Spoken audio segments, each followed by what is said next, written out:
नमस्कार दोस्तों। तो इस वीडियो में हम सीबीएसई की 10वीं कक्षा की किताब की प्रश्नावली 6.6 जो कि एक ऐच्छिक प्रश्नावली है के प्रश्न क्रमांक 5 को हल करेंगे। इस वीडियो में हम सिर्फ एक ही प्रश्न ले रहे हैं क्योंकि इसमें हमें 3 चीजें जो हैं वो प्रूव करनी है और उनमें से एक का इस्तेमाल करके हम किसी भी त्रिभुज की माध्यिका का जो फॉर्मूला होता है उसे डिराइव करने की भी कोशिश करेंगे। तो दी हुई आकृति में एडी त्रिभुज एबीसी की एक माध्यिका है। तो चूंकि एडी एबीसी की माध्यिका है मतलब कि एडी जो है वो बीसी को 2 बराबर हिस्सों में विभाजित करेगी, या आप कह सकते हैं कि बीडी बराबर होगा डीसी के और ये दोनों के दोनों जो हैं वो बीसी की आधी होंगी या बीसी बटा 2 के बराबर होंगी।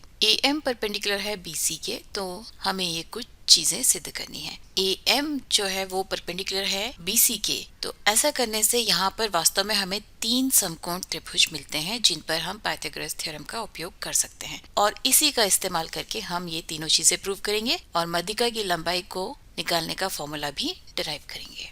और वो 3 समकोण त्रिभुज में से पहला है ये वाला, दूसरा है ये वाला और तीसरा है ये वाला। यदि हम त्रिभुज ABM को लें, यहाँ पर AB का वर्ग बराबर हो जाएगा AM के वर्ग प्लस BM के वर्ग के, और साथ ही साथ यदि हम त्रिभुज AMD लेते हैं तो यहाँ पर AD का वर्ग बराबर हो जाएगा AM के वर्ग प्लस MD के वर्ग के। और यदि हम बात करें त्रिभुज AMC की, इसमें AC का वर्ग बराबर हो जाएगा AM का वर्ग प्लस MC के वर्ग के। ये 3 समीकरण हमने यहाँ पर लिख लिए हैं। पहले उसमें हमें प्रूव करना है कि AC का वर्ग बराबर है AD square plus BC dot TM plus BC divided by 2 whole square के।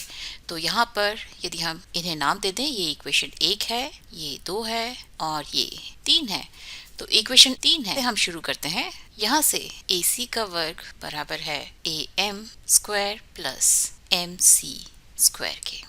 तो यहाँ से आप लिख सकते हैं AC का वर्ग बराबर होगा AM square plus DC plus MD के, क्योंकि MC को आप लिख सकते हैं MD प्लस DC या DC प्लस MD। तो यहाँ से AC का वर्ग जो है वो बराबर हो जाएगा AM square plus DC square plus MD square plus 2 Guna DC dot MD। और इक्वेशन नंबर 2 से AM square plus MD square की जगह आप AD स्क्वायर लिख सकते हैं। तो AC स्क्वायर बराबर हो जाएगा AD स्क्वायर प्लस DC जो है वो BC बटा 2 के बराबर है, तो BC बटा 2 होल स्क्वायर प्लस 2 गुना DC की जगह पर फिर से मैं BC बटा 2 लिख रही हूँ, तो BC बटा 2 डॉट MD को आप DM भी लिख सकते हैं। तो इस 2 से ये 2 कैंसिल हो जाएगा और यहाँ से आपको मिलेगा AC का वर्ग बराबर है AD square plus BC dot DM plus BC बटा 2 होल स्क्वायर के। और यही जो है वो हमें पहले पॉइंट में प्रूव करना था। तो हमारा पहला पॉइंट प्रूव हो गया और अभी हम दूसरे पॉइंट की तरफ चलते हैं। दूसरे पॉइंट में हमें AB स्क्वायर बराबर है AD square minus BC dot DM plus BC divided by 2 whole square के, ये हमें प्रूव करना है। तो उसके लिए हम ये इक्वेशन नंबर 1 से शुरू करेंगे। तो इक्वेशन 1 में हमें दिया है कि AB का वर्ग बराबर है AM square plus BM square के, और इस BM को आप लिख सकते हैं BD माइनस MD के फॉर्म में।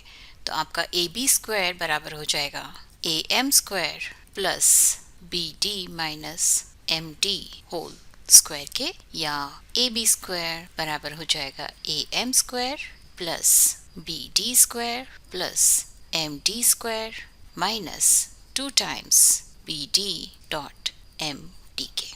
और AM square plus MD square की जगह पर आप यहाँ से AD स्क्वायर लिख सकते हैं। AB स्क्वायर बराबर हो जाएगा AD स्क्वायर प्लस BD की जगह पर आप BC बटा 2 लिख सकते हैं। तो ये हो जाएगा BC बटा 2 होल स्क्वायर माइनस यहाँ पर भी BD की जगह पर आप BC बटा 2 लिख सकते हैं। तो ये हो जाएगा 2 गुना BC बटा 2 डॉट MD को आप DM भी लिख सकते हैं DM। इस 2 से ये 2 कैंसिल हो जाएगा और आपको मिलेगा AB स्क्वायर बराबर है AD square minus BC dot DM plus BC बटा 2 होल स्क्वायर के।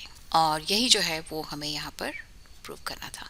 तो इस तरह से हमारा दूसरा पॉइंट भी प्रूव हो गया। तो अभी हमने प्रूव किया है कि AC स्क्वायर बराबर है AD square plus BC dot DM plus BC बटा 2 होल स्क्वायर के, और AB स्क्वायर बराबर है AD square minus BC dot DM plus BC divided by 2 whole square के। ठीक है, इन दोनों को यदि हम जोड़ दें तो हमें मिलेगा AC square plus AB square बराबर है 2 गुना AD स्क्वायर के प्लस BC डॉट DM और माइनस BC डॉट DM, ये एक दूसरे को कैंसिल कर देंगे और हमें मिलेगा प्लस 2 गुना BC divided by 2 whole square, मतलब कि BC स्क्वायर डिवाइडेड बाय 2 गुना 2 4, और ये 2 एकम 2 होता है, 2 दूनी 4 होता है, और यहाँ से आपको मिलेगा AC square plus AB square बराबर है 2AD square plus BC square divided bye 2K, और यही जो है वो तीसरा पॉइंट हमें प्रूव करना था।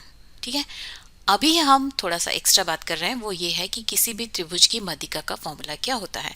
तो यहाँ पर ये ABC एक त्रिभुज है जहाँ पर AD जो है वो बिंदु A से उसके सामने वाली भुजा BC पर खींची हुई माध्यिका है। ओके, तो यहाँ से आप लिख सकते हैं कि 2 गुना AD स्क्वायर बराबर है AC square plus AB square minus BC square बटा 2 के, और इसे यदि हम सॉल्व करें तो 2AD स्क्वायर बराबर है 2AC square plus 2AB square minus BC square everything divided by 2K, या आप लिख सकते हैं कि AD स्क्वायर बराबर है 1/4 गुना 2AC square plus 2AB square minus BC square के, या आप लिख सकते हैं कि AD बराबर है 1/2 स्क्वायर रूट ऑफ 2 गुना AC स्क्वायर प्लस 2 गुना AB square minus BC square के।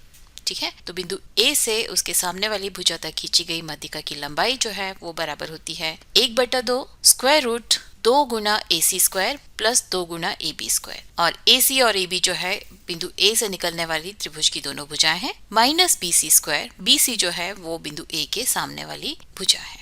तो यदि आप इस तरह से एक त्रिभुज बनाते हैं जिसका नाम आप ABC रखते हैं, और शीर्ष A के सामने वाली भुजा की लंबाई स्मॉल a, शीर्ष B के सामने वाली भुजा की लंबाई यदि स्मॉल b है, और शीर्ष C के सामने वाली भुजा की लंबाई यदि स्मॉल c है, और बिंदु A से खींची गई माध्यिका की लंबाई यदि MA है, तो MA जो है वो बराबर होगा 1/2 square root of 2B square plus 2C square minus A square के, और उसी प्रकार से बिंदु B से खींची गई माध्यिका की लंबाई जो है वो बराबर होगी 1/2 स्क्वायर रूट ऑफ B जो है वो इधर अकेले स्क्वायर के फॉर्म में नेगेटिव आएगा, और यहाँ पर 2A square plus 2C square आएंगे, और बिंदु C से खींची गई माध्यिका की लंबाई जो है वो बराबर हो जाएगी 1/2 square root of minus C square इधर आएगा, और यहाँ पर आपका आएगा 2A square plus 2B square. तो ये कुछ फॉर्मूले हैं जिन्हें आप याद रख सकते हैं। ये फॉर्मूले जो है कॉम्पिटिटिव एग्जाम्स में बहुत काम आते हैं, मैथ ओलंपियाड में काफ़ी काम आते हैं। ये फॉर्मूले कैसे आते हैं वो हमने यहाँ पर सीख लिया, आपको चाहिए तो आप इन्हें याद रख लीजिए, और अगर आपको टाइम मिले तो आप इन्हें फिर से एक बार डिराइव करके ज़रूर देखिए। तो इस वीडियो के लिए सिर्फ इतना ही, और अगले वीडियो में हम इस प्रश्नावली के अगले कुछ प्रश्नों को हल करेंगे। तो उसके लिए मैथ स्मार्ट हिंदी देखते रहिए, उसे सब्सक्राइब भी कीजिए और नोटिफिकेशन बेल बजाना मत भूलिए, क्योंकि तभी आपको पता चलेगा कि मेरा अगला वीडियो कब आने वाला है। तब तक के लिए नमस्कार।